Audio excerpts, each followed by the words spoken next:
Okay, good afternoon, everyone, and welcome.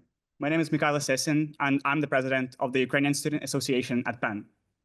We're honored to host today's discussion in collaboration with Perry House as we mark the third anniversary of Russia's full-scale invasion of Ukraine. This moment reminds us not only of the resilience of the Ukrainian people, but also of the importance of the Ukraine-US relations that play in the shaping future.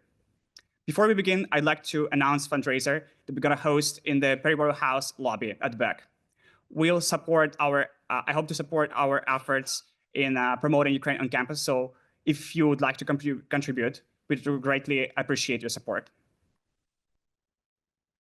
Hello, I'm Timur Chmichenko, Vice President of the Ukrainian Student Association here at Penn. It's a privilege to introduce our distinguished speaker, Mrs. Kateryna Yushchenko.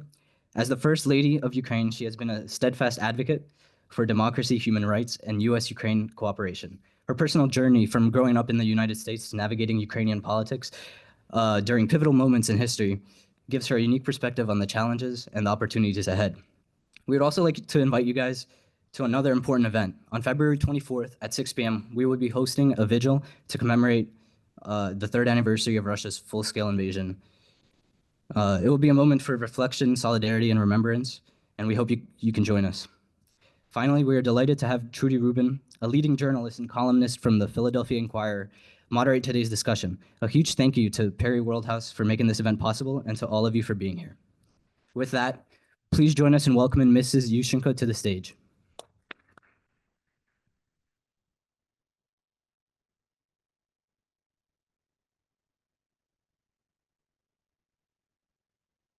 Mikhailo Chmichenko. I'm a Chmichenko. I just found out he's a Chmichenko. That's my maiden name, so I figure we must be related. It's amazing. Good afternoon. It's really wonderful to see you all here today, and thank you for your interest in Ukraine. You know, I want to give special thanks to Perry House, Perry World House, for inviting me. It's an amazing, amazing organization. And I really, really think it's been wonderful that they've been able to bring so many speakers to Penn to help the students understand the complexities of what's going on in the world. Because I think too often people want to see black and white, and they don't often see how complicated issues around the world are. So thank you very much to Perry World House. And I want to thank very much the Ukrainian Student Association. I want to thank Mikhailo and Timur and to your team, because you are ambassadors of Ukraine to the world, and you are helping the world not forget, because there's a tendency in the world when a few weeks after a war or a crisis to forget that it's going on, but the people continue to suffer. And it's very important to keep attention to the world issues that matter, not just for those people, but for the world.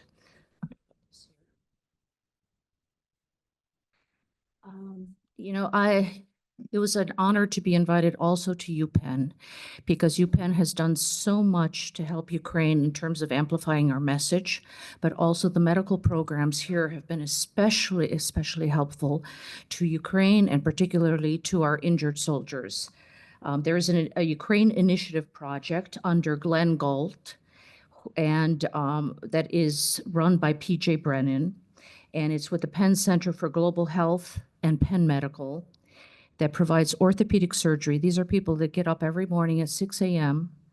and help Ukrainians conduct surgery on soldiers that have been injured. And they provide training, they provide materials, they provide equipment, and they are life-saving for Ukraine. And I truly hope that this program continues and is funded in the future, because it's so important to help save our soldiers. Ukraine has a much lower death rate for soldiers because we care about them. We take them off the fields, we treat them, unlike the Russians, which tend to leave their soldiers or even kill them on the battlefield. And I'd also like to thank Dr. Scott Levin and Dr. Stefan Kovac for the work they're doing with Ukrainian medicine. You know, when I was little, I grew up hearing about World War II every single day of my life. My parents were both born in Ukraine. They lived through the repressions of the Soviet Union, collectivization, the famine that killed millions of people. In fact, I'm named after Kateryna and Klava, my father's two younger sisters who died in the famine of 1932-33 called the Holodomor. They lived through the repressions, and then they were taken by the Germans as slave labor during World War II. They met there. They became immigrants to the United States, to Chicago. And so that life of war was part of my everyday existence. And in fact, I used to dream about war as a child, even though I hadn't experienced it. But now my children are the same age that my parents were during World War II. And to me, that is difficult to understand, that they are reliving the experiences of my parents in terms of war, death, devastation, displacement. And so I want to tell you that war always seems like something that happens to other people in other places until it happens to you. You know, for us, the battle with Russia is not a new one. We have been fighting for our freedom and our independence for over 3 centuries.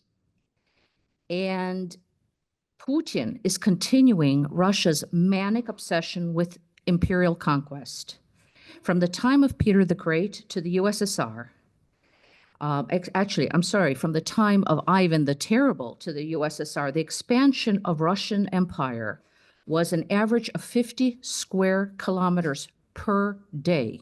Imagine that. Over hundreds and hundreds of years, 50 square kilometers per day, they expanded every single day. And Putin's intention, like it was to those Russian leaders before him, is to erase Ukraine's independence and our identity.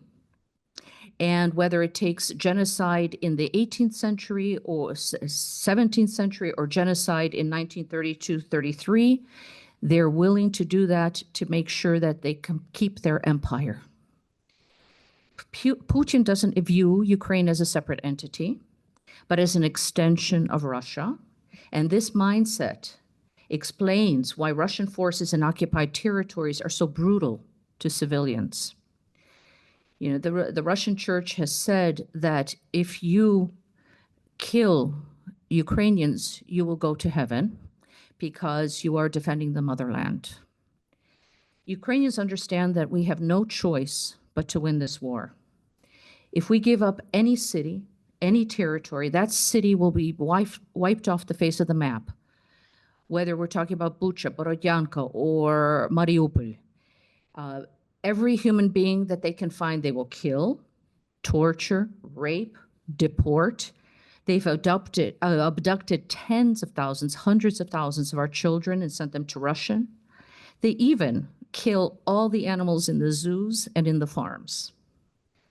They filter people in camps to see what's on their telephones or what tattoos they have. They ban our language, and anyone who speaks the language in occupied territories is killed. They immediately changed the curriculum in the schools to promote Russian and a military identity. They then import Russians to live in the buildings, apartment houses that they have cleared of Ukrainians. And this is something they have done. They have filled these empty cities over the centuries, and they're doing it again. And this is genocide, and I don't use this word lightly.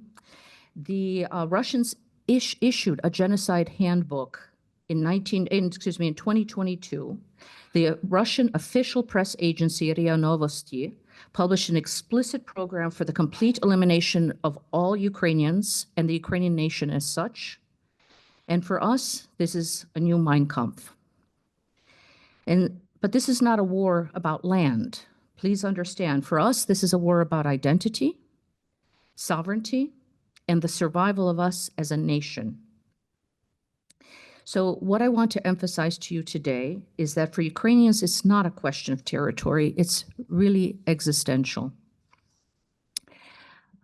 But what I want to also tell you is that this is not just about Ukraine, because I strongly believe, as someone who grew up in the United States and has lived in Ukraine for, I hate to say 35 years, we're at a defining moment in global history. The war in Ukraine is not just about territorial disputes or regional conflicts. It's about the fundamental principles of freedom, sovereignty, rule of law, and global order that has underpinned international stability since World War II. Supporting Ukraine is not just a moral imperative. It is in the interests of Europe, the US, and other freedom-loving nations. Though there is a moral component to it, because in 1994, the United States, Britain, and others forced Ukraine to give up its security of having nuclear weapons, which we have seen through time protect a country. But we gave them up under the assurance of the United States, Britain, France, China, Russia, that our territorial integrity would be protected. And so we do feel that we were misled by the allies and by Russia, and thus there is a moral responsibility. It's also a strategic necessity. The geopolitical consequences of a Russian victory would be catastrophic for the world. If the US and its allies fail to stop Putin, they risk setting a precedent that will embolden other authoritarian regimes around the world. China is watching very closely what happens in Ukraine, is drawing lessons for its own ambitions in Taiwan.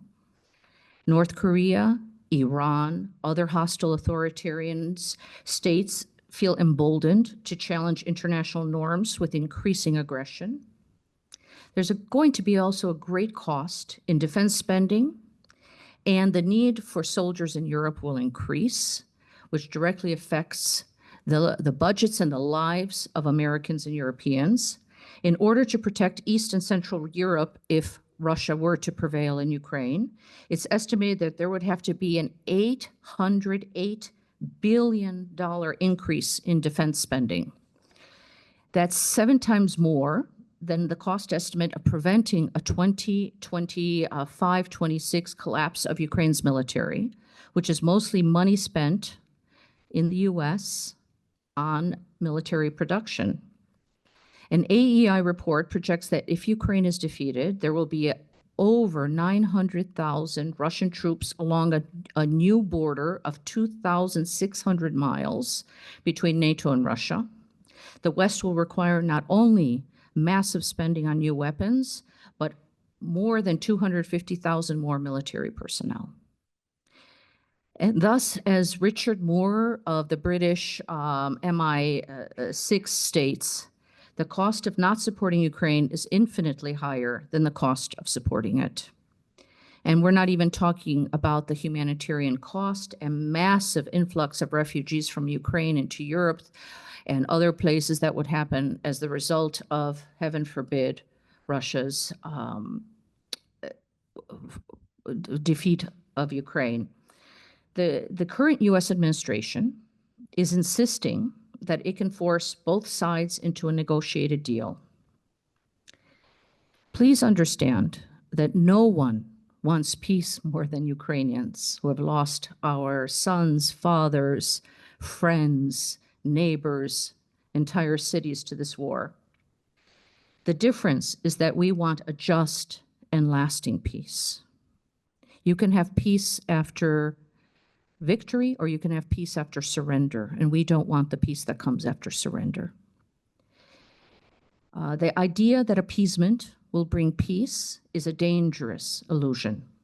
Conceding to Putin's imperial ambitions will only embolden him to push further into Ukraine, into Moldova, into Belarus, into the Baltic states, and history has shown us this time and time again.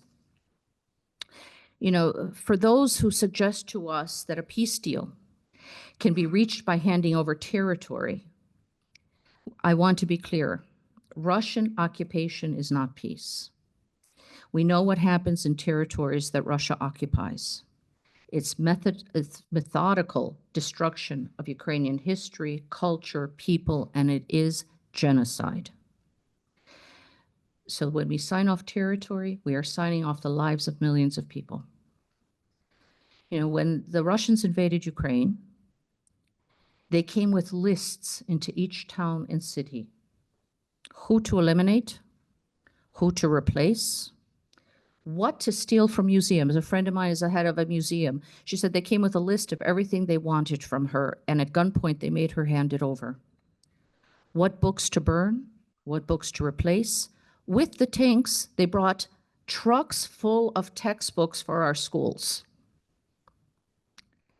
That's not protecting Russians, others. That is domination, that is genocide. You know, we have signed countless treaties with Russia, and they have broken every single one from 1991, the first time they recognized Ukraine, to 1994 in the Budapest Memorandum, to 1997 when it came to our borders, to today. They have signed treaties and they have broken every single one, and the world expects that they will hold to the next one. Russia doesn't negotiate. They give ultimatums. They demand our surrender. And we understand that any ceasefire short of winning a war will give Russia breathing space and a chance to regroup, reorganize, rearm, and attack us again. Thus, we fear temporary ceasefires that become permanent divisions of Ukraine in a frozen conflict, which Russia could defrost whenever it chooses and attack us again. As I said, Putin does not recognize Ukraine as a country. He sees himself as Peter the Great, a great conqueror, a little man who sees himself as very great. If he cannot get all of Ukraine, he wants to divide it, create a situation similar to one in Korea, and continue the war for decades. You know, I just want you to imagine if someone were to come into your house, a group of hooligans were coming to your house, and they would burn your garage. They would kill your children, rape your wife, take your living room and your kitchen, and say, oh, you can keep the upstairs bedrooms and the dining room. And the world came to you and said, well, let's negotiate with them. You let them keep what they have. You keep what you have. You have to give up all your guns. You have to give up all your relations with your neighbors. But this is better than a continued fight. We're not going to do that. We're not going to let them get away with killing our children, raping our wives, and keep burning our garages and keeping the rest of our house. We just cannot. And that's why we keep fighting. And not only we should not let that happen, the world should not let this happen. We want peace. We want to rebuild. We want our refugees from the U.S. and other countries to come home and help us rebuild. And that's why our president has come up with a peace formula that's based on the UN Charter, which includes withdrawal of all troops, full restoration of Ukrainian territory, release of prisoners, return of all the deported children. We don't know where they are. Not only are they being indoctrinated, but they could be trafficked, they could be killed, they could be used for organs. We want nuclear, food, energy, and environmental security. We want justice. And we're very grateful that there is now an initiative to have a tribunal for the crime of aggression that is being led by European countries. We want accountability. We want compensation. We want the assets that were confiscated from Russia. As the EU High Representative for Foreign Affairs, Kaja Kallas, has said, unpunished crimes will only lead to new crimes. So what needs to be done? We need more military aid. We need tightening of sanctions of Russia's and to cut off Russia's access to funding and military supplies, pressuring those who aid Putin's war machine, from Iran's drone shipments and China's clandestine support and North Korea's soldiers. giving Ukraine confiscated assets, fighting Russia's hybrid war around the world, which is election interference, propaganda, sabotage, assassinations, attacks on cybersecurity. And thus the war will only end when our security is guaranteed and when the world understands the threat that Russia and its authoritarian allies pose. A lasting peace will require a strong post-war plan, just as the Marshall Plan rebuilt Europe after World War II. We need an initiative for Ukraine's recovery that is funded in part by those confiscated Russian assets. And we want to not only build Ukraine, but we want it to serve as a decisive message that aggression will not be rewarded, that they can't keep territories and ruin economies, and that it will just be allowed and everyone will look away and move on. Putin's Russia is not the invisible force that the world sometimes believes. Its economy is struggling with inflation over 9%. Its central bank interest rate is 21%. The ruble has depreciated. Reserves are down drastically. There are huge expenditures on the military, and there has been mass migration out of Russia of some of its best minds. Its military has sustained heavy losses, over 700,000 dead. If you think that in Afghanistan they lost, 15,000, and it led to the end of one of the reasons the Soviet Union ended, now they have over 700,000 dead and wounded. Putin is in trouble, but his confidence rests on the perception that the West will not be decisive. While some may argue that a complete Ukrainian victory is unattainable, the truth is that Russia's territorial aggression can only be ended by a Russian defeat. You know, I feel very strongly, and people don't always understand this, that Russia has to be treated the way Hitler's Germany was. Nobody would go in 1943, 44 and shake hands with Hitler. Nobody would allow him to stay in place after World War II. Nobody would talk about, well, you keep part of Poland, just free another part, and we'll sign an agreement allowing that. You are allowed in your territory to continue to repress Jews, but we won't allow it outside. Okay, let's all sign an agreement. No, that should not be allowed. Nobody should be shaking hands with an international war criminal that has committed genocide. You know, for decades, America stood as a beacon of freedom against tyranny. And I think that Americans should have learned that appeasement always invites aggression. The same principle applies today. If we allow Putin to succeed in Ukraine, we'll pay the price for decades to come in Europe, in the US, and everywhere else. And so now is the time for the US and Europe to lead and to stand with Ukraine, not just as a moral imperative to help a victim of aggression, but for its own security, global credibility, and the future of the free world. A failure to stop Russia now will invite further aggression, embolden other authoritarian regimes, and unravel the rules-based international order. Putin is counting on Western weakness, and it's up to us to prove him wrong. So thank you. Thank you for being here. Thank you for caring about Ukraine. Thank you for donating. You have that initiative. Every little bit counts. One thing that has been absolutely amazing in Ukraine is that because of social media, because of new technological innovation, somebody can give 10 hryvnia, somebody can give 10,000 hryvnia, and we have been able to fund the war by billions through our people. And so I encourage you to be a part of our victory. Thank you.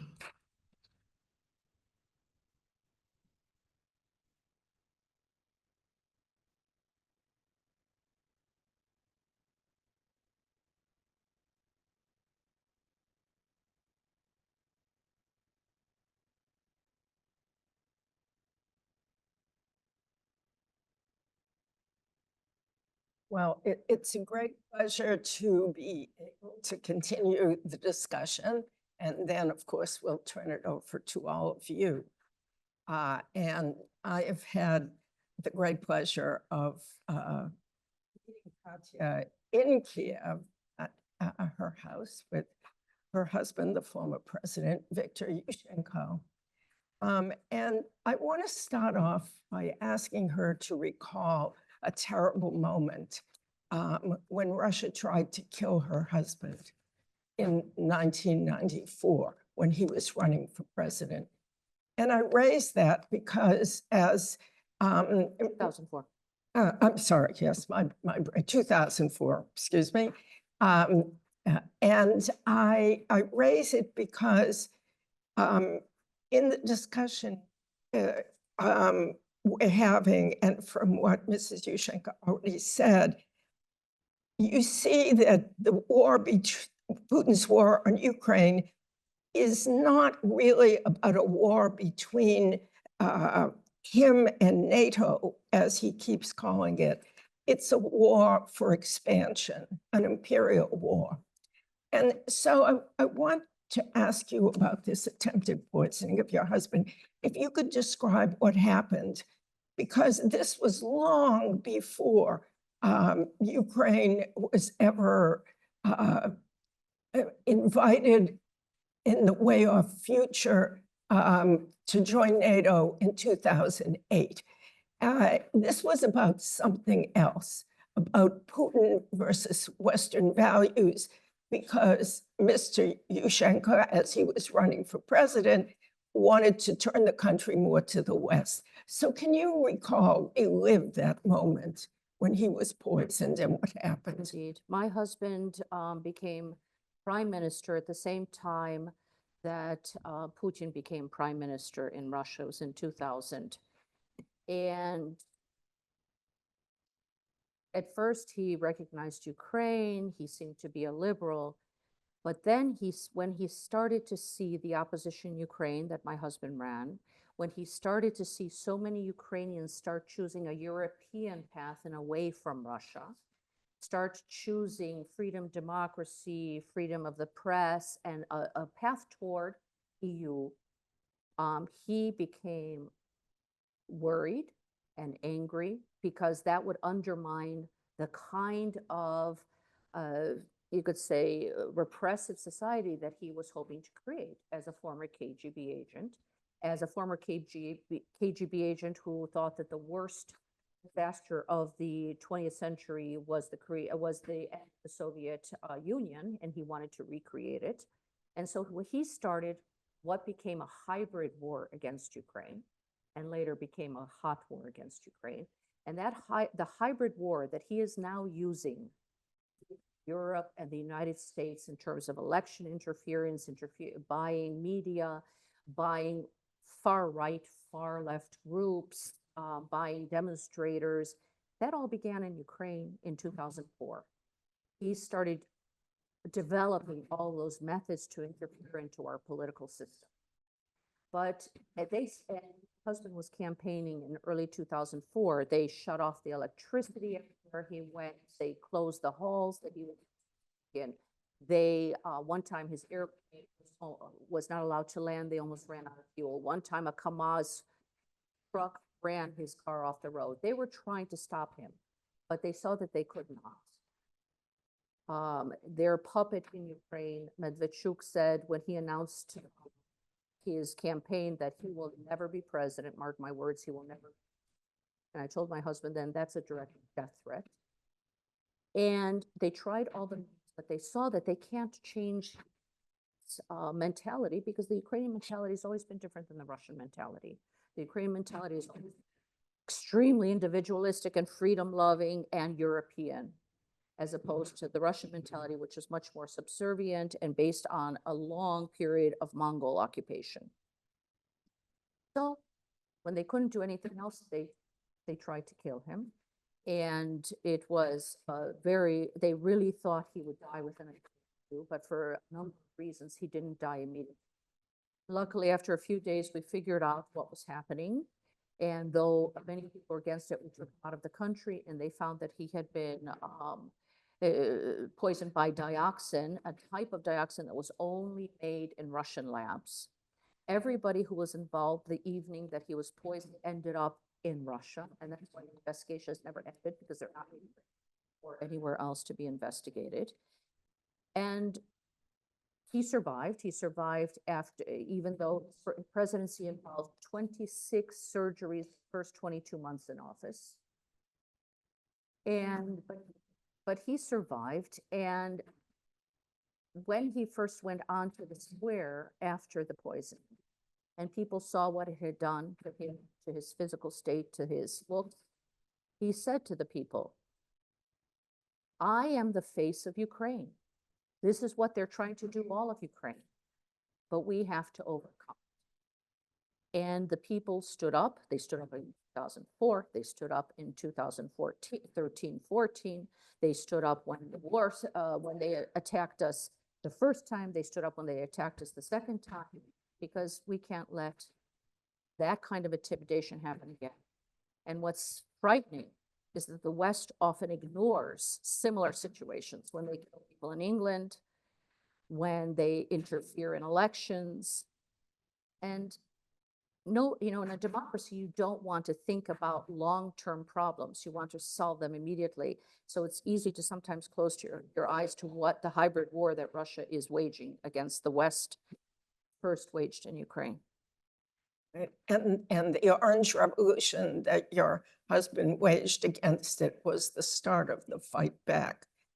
So then tell us a little bit about the situation on the ground now in Ukraine, what Ukrainians are going through, the air raids, heat, schools. How is morale?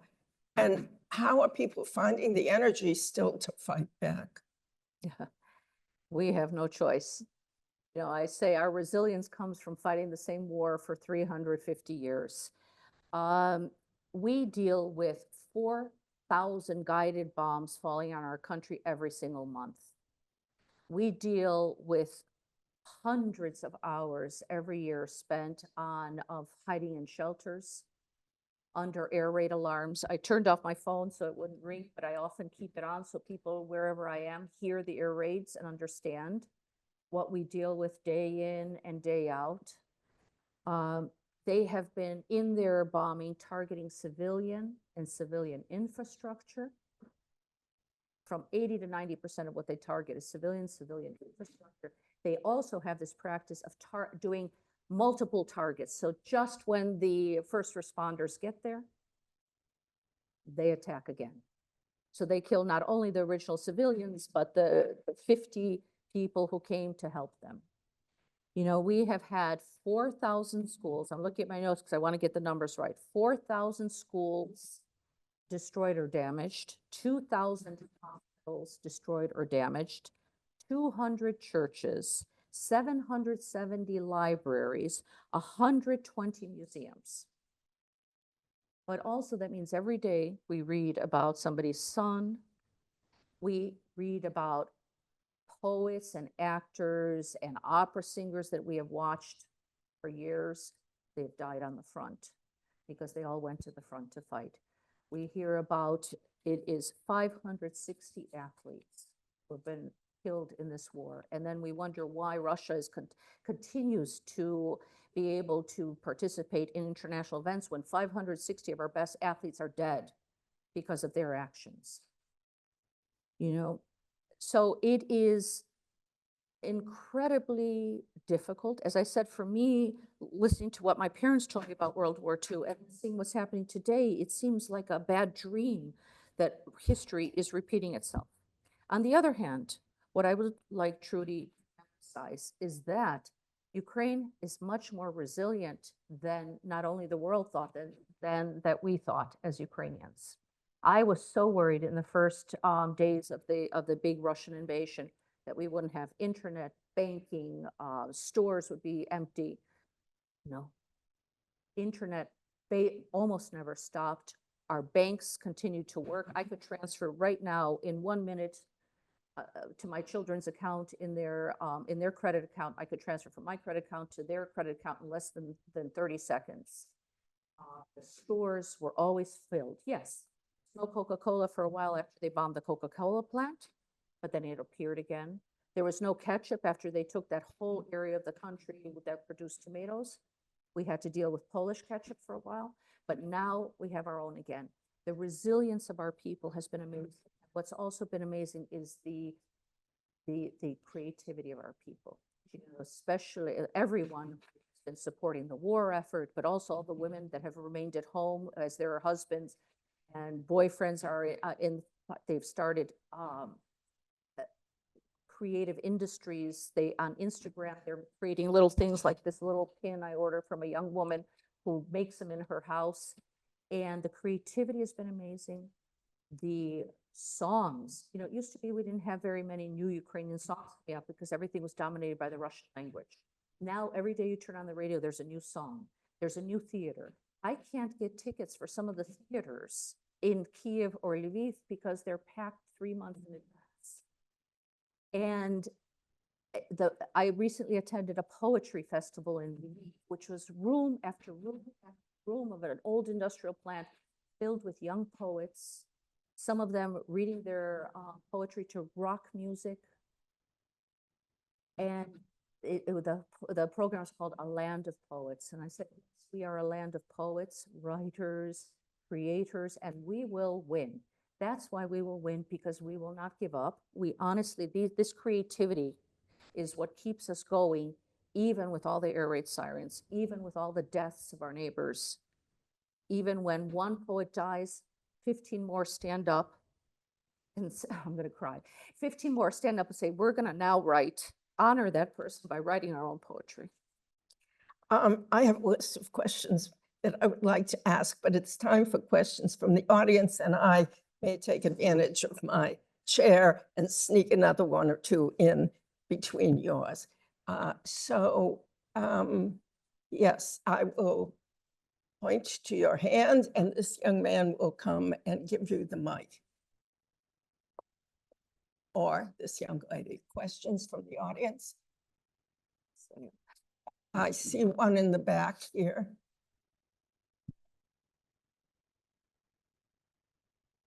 You know, it's in front of him. Oh, well. Putin is not young. Do you think time is on your side? And do you think his successors or likely successors would want to continue or not? That's an excellent question. It's one we think about a lot. He's not young, but he has so many medical treatments and, you know, all of that are keeping him alive. And frankly, most Ukrainians don't think he's the original Putin. He's a replacement Putin. I don't believe that, but so, time on our side. You know, if we had the weapons, we would have time on our side because we have the spirit and the will. Their economy is going to collapse. They also are running out of people, and that's why they had to import so many Koreans to fight. On the other hand, they have so much, a larger population and economy than we do. So I can't say time is on our side. It is if the West would stick with us. If that 800 billion they would have to spend if we lost, if they gave it to us now, we would probably not even use 1/10 of it because we would win. Putin, unfortunately, I don't think Putin is the problem. Putin is a reflection of the problem. Putin is a person of his system. He was a nobody, a very low-level KGB agent, very unsuccessful KGB agent who was put in. The country is run by the secret services and an oligarchy that has made hundreds of billions. If he were eliminated, yes, there would be an immediate scramble for power, which would give us time, and it's something we hope for every single morning. But on the other hand, I don't think that getting rid of Putin will change Russia. And that's why it's very important that Russia itself has changed the way Hitler's Germany has changed. It has to come to terms with the loss of its empire. It's the largest existing empire on earth. You know, the French lost their empire, the British lost their empire, the Germans, the Belgians lost their empire. It's time for Russia to lose its empire, let go of all its captive nations, remain as the small entity it is, and that would be the best thing that ever happened to the Russians, because they could then finally, maybe, obtain some democracy and freedom. That is nobody wants a small democratic Russia more than Ukrainians. But we just don't see that with the end of Putin. Yes. Hello, my name is Ferry and I come from Slovakia. And I would like to ask you that how do you see, what are the chances of post for Ukraine joining the European Union? And what will be the biggest challenges of it? So how will it resolve the conflicts which it has with some EU members like my country or Hungary? Thank you so much. We have one goal, to be part of the EU. We've always said we are returning to Europe because we were always a part of Europe until Russia dominated us. We are making all the changes to be part of Europe. We find it extremely unfortunate when there are political actors in Europe that we know are being funded by Russia, that are corrupt, that are creating dictatorial systems in their own countries where they're taking over the media and electoral processes, and that they are blocking our ascension into Europe. And we're hoping that the rules of Europe will change, because I think we deserve to be in Europe maybe more than some of these countries do. And we're making all the changes. We obviously have to make changes in our country where we have a huge Soviet legacy that we have been battling for over 30 years. And we will make those changes. But I think that this war has even helped us, say, leapfrog over much. And so, no, it's unfortunate. We have Hungary, Slovakia, and others that have been fighting us recently. A Romanian politician said, oh, I can't wait to take this part of Ukraine, and then Poland will take that part of Ukraine, Russia will take that part of Ukraine. No, he's getting paid by Russia. It won't happen. So I feel confident, even though I understand it's going to be more challenging than we expected. I'm going to slide in one question, and then President Trump has made clear he won't support Ukraine and NATO. What is the minimum security requirement that Ukraine needs to make it possible to have any kind of a peace agreement? Well, we feel very strongly that any peace agreement has to be based on the UN Charter. And the UN Charter guarantees territorial integrity. It has to involve Russian troops leaving our country. And, you know, anything less for us would be like giving up the kitchen, the living room of our house. It's just, we don't understand how anybody could demand it of us, because we know that Trump would not allow it in his own country. We want security in our future. We want NATO membership. And we feel we are owed NATO membership after giving up the third largest nuclear arsenal in the world in 1994. If we were not to get it immediately, we would hope that we would get security guarantees, including foreign troops in our country to protect our country. We feel very strongly that we need justice, because we can't allow Russia to get away with what it has, and with no criminal liability for what it has, and we demand compensation. If all of those factors are in a peace treaty, we would consider it. I think, as I said, we more than anyone are willing to talk. You know, on the other hand, you know, I think that America's just assuming Russia wants to talk.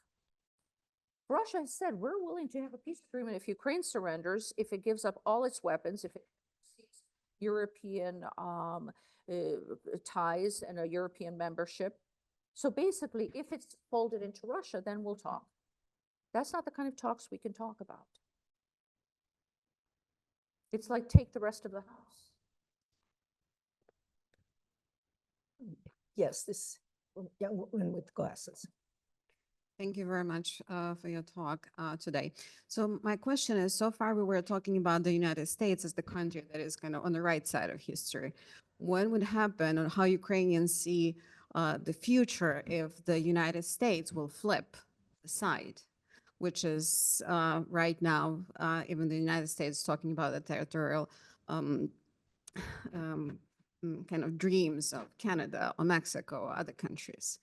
So how Ukrainians see that? Well, for us, it's extremely unfortunate, because one of our main arguments in our war has always been territorial integrity.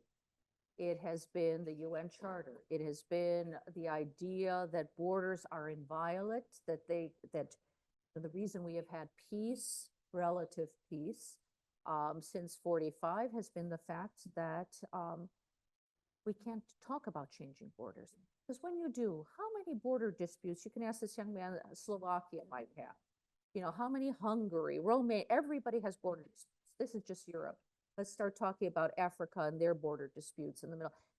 If we go against the principle of territorial integrity, we're opening up a whole Pandora's box of problems in the world. And thus we were very disappointed when these issues started coming from what we considered the beacon of freedom in the world and the beacon of rule of law in the world. And so I'm hoping that a lot of this is purely positioning, bluster, and not real.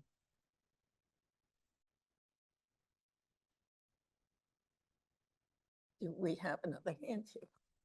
Well, Oh, such an interesting question. Well, the status is that they have been seized, but that that Europe itself is often against giving them to us because of the precedent it would set and that it would hurt their banking system. this is, in case some of the people don't know, I mean, these were assets belonging to Russia, money that was banked abroad, and it has now been frozen. Most of it is in Europe. Some of it is here. And the question is whether the West can seize that money legally in order to And we pay feel that reparations. legally they can because we are now talking about an issue of invasion and genocide. Whereas many European, particularly Swiss bankers and others say, no, we don't want the precedent that people fear putting their money into our banks because we're making money off their money. But it's something that I think we will be able to gain access to. I mean, the amount is less than half of what it would take to rebuild just the buildings that they've destroyed, not talking about the effects on the economy and the health and the education and others of our people.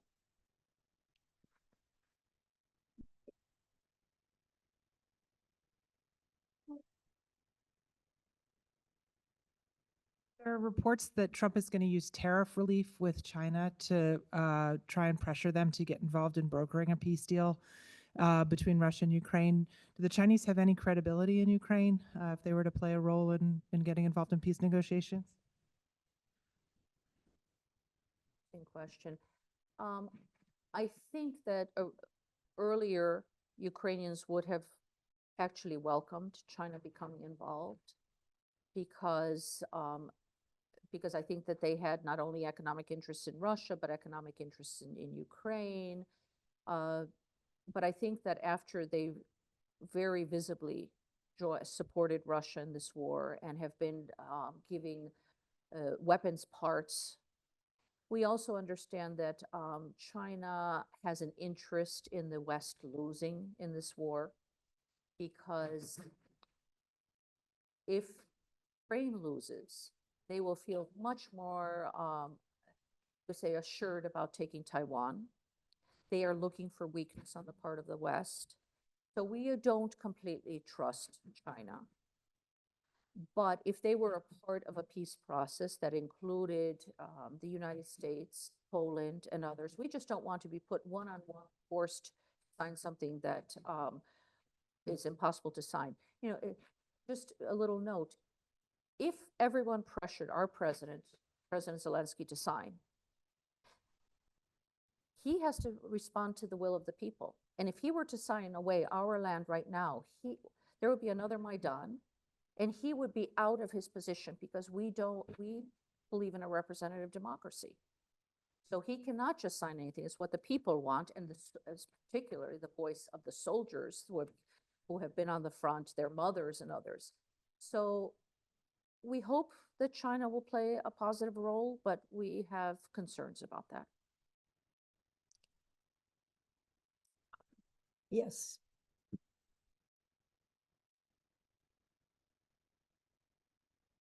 Ukraine was a part of the USSR for a while, and I was wondering, since then, how has Ukraine been able to separate its own identity and its own culture from that Soviet legacy, and if that still remains a big part of society and the struggle for developing your own identity?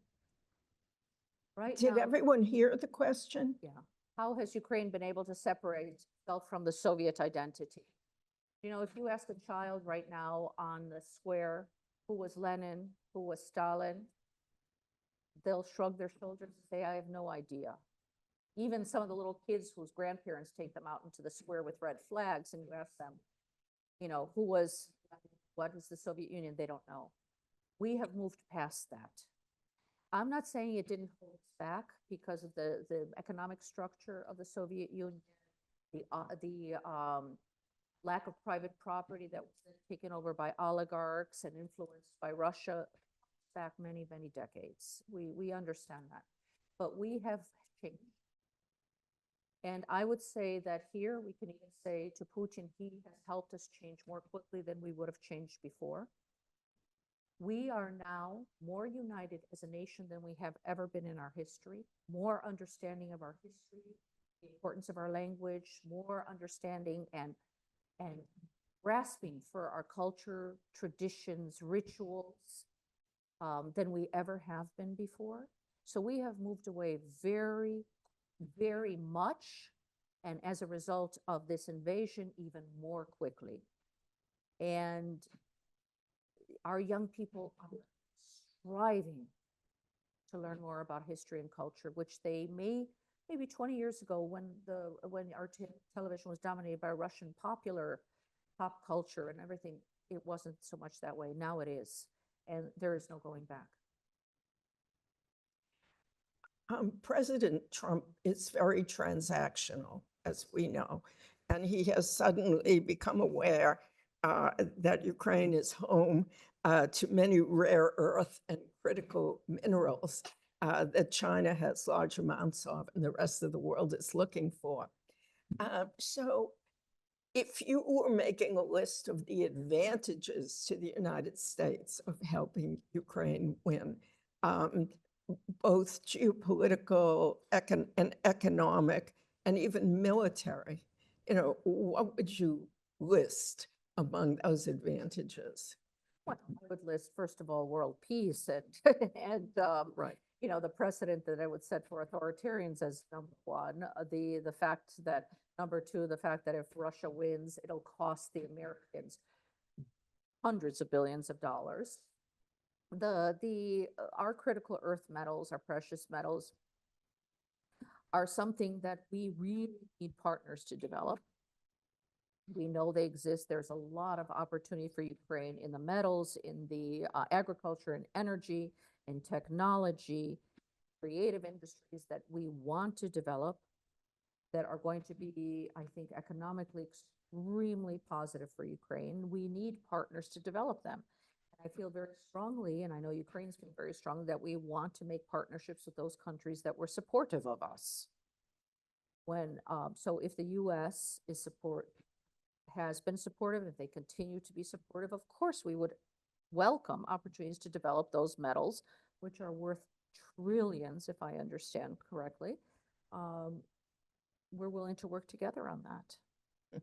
So in other words, not give them away for free, as President Trump suggests. Well, I think what he has been suggesting is using them as collateral against loans. And I think we could deal with that.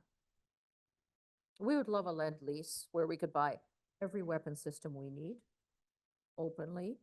We'd win very quickly if we were allowed all the weapon systems we needed. We could buy them, use this as collateral. And there would be a lot of opportunity for U.S. investors, correct? Even in joint weapons production, which Absolutely. Ukraine is trying to develop.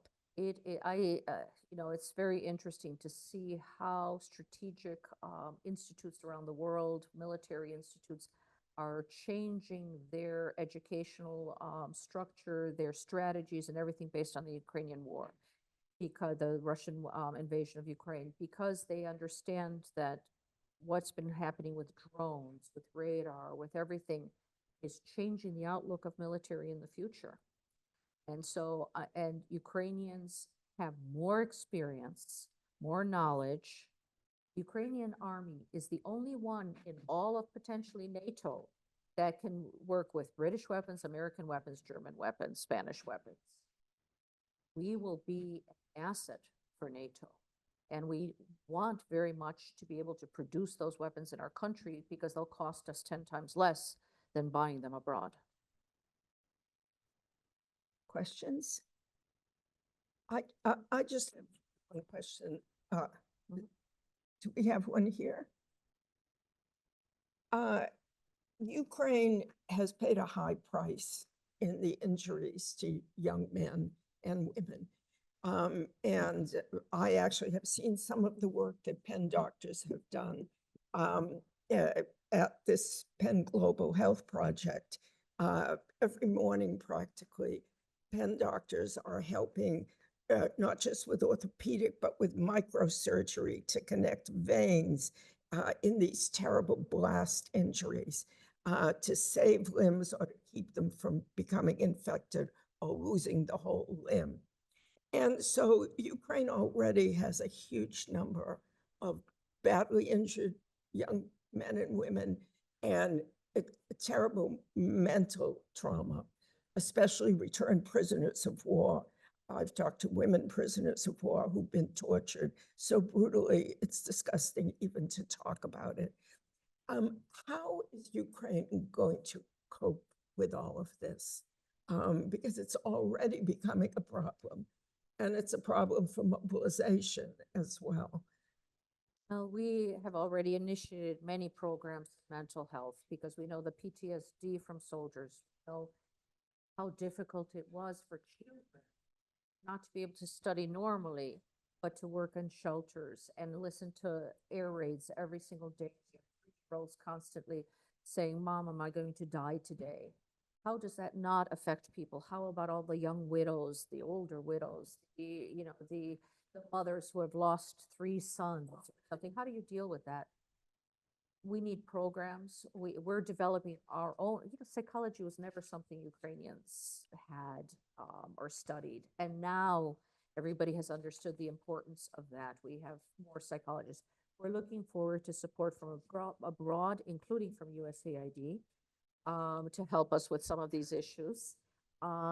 Because I think it's important. It's going to help us not only build our society, but create something that is going to be productive and not be a burden on neighbors. It's huge. It's huge. They say well over half the people in the country will need some kind of psychological support after what's going on. Well, this leads to perhaps the last question. What is the impact on Ukraine of the aid cutoff that has been instituted by the Trump government and the freezing of all USAID contracts? I am one of the strongest believers of the importance of soft power as opposed to military power. I think that it could save billions and prevent wars when you actually are involved with people, helping them in their economy, their education, their medicine. When America shows up to help after a crisis, when America is involved, it helps America win. And that's something I feel that maybe not everybody understands. I was involved with USAID projects throughout the 90s where we helped bring free markets to Ukraine. We helped support free media. I think that's part of what helped Ukraine in a way become more democratic and free market oriented and have free elections, unlike Russia, which doesn't have free elections. We had them partly because of USAID and similar support from the Europeans. I was recently with my husband in South Africa, where we saw that Ukraine had ability because it didn't have enough money for soft power students or promote its culture, whereas the Russians had hundreds of people working at their embassy, hundreds of people organizing scholarships, concerts, other programs. The U.S. has some of that, but not enough. And I feel that in this battle for minds, it's much more important than the military battle. Hopefully the military will not be even necessary. If we could win the battle for minds, if the West could show what it stands for in terms of freedom and rule of law. And unfortunately, that's what AID was doing, but if without that, Are they just going to put the money into weapons? It's not enough. We have few seconds. If anyone has a quick question. All right, right here, ask quickly and we'll have a quick answer. Yeah, I have a super quick question. So, as you mentioned, lots of Ukrainians currently moved abroad, forcibly were moved abroad. And a good proportion of those people include students, like Ukrainian students studying abroad. And some of them might be in this room, including. And so, my question was, how do you think we can encourage more Ukrainian students to return home, and what's the role of those students in the future to define like Ukrainian political ground, and also like define Ukraine's role in international community, and just like contribute to the rebuilding of the country post-war? I think when it comes to rebuilding our country, we are going to leapfrog so much because of our students and people who went abroad and have gained educations. And when they come back and run our universities will become better, will change. Because our current university, I taught at a university, I was not pleased with much of what I saw. And I think when people have studied at UPenn and other places come back and run those universities, they're going to raise the level of education and honesty and everything much more. You know, obviously what we need to do, people opportunity. Opportunity for a good job, a place to live, good schools for your kids. And that's what we're hoping to get the Russian assets that we're hoping to get in terms of support. But the most important thing, obviously, is foreign investment. And that's why Russia wants to keep this war going, so no foreign investment comes into our country. It's when foreign investment pours into our country, we will provide the opportunities. I moved to Ukraine in 1991 from the United States because I thought of it as a land of opportunity. I want, when this war ends, hopefully this year, many students to come back because it will be a land of opportunity. And it's not going to be, but I think that I something called Ukraine Global Scholars, which is for the best and the brightest of Ukrainian students to find opportunities for them to study abroad for free. And some of them have given up a Harvard education to come fight on the front line, to be medics on the front line. One young man left and came back and is now, at the age of 24, in a much higher position in our Ministry of Defense than he could be if he were anywhere else at 40. And so all we have to do is create those opportunities, bring young people in, create networks, help each other, and give all our young people abroad, those women and children abroad, the opportunity to make it in Ukraine. A lot of Ukrainian women I know want to come back with their kids. Life is not easy when you go abroad, even in the best countries in the world. It's hard. You want to come back, but they're not going to come back till they have a house, schools, and a job. Well, let us hope they get that chance. And thank you so much, Kateryna Yushchenko. Thank you.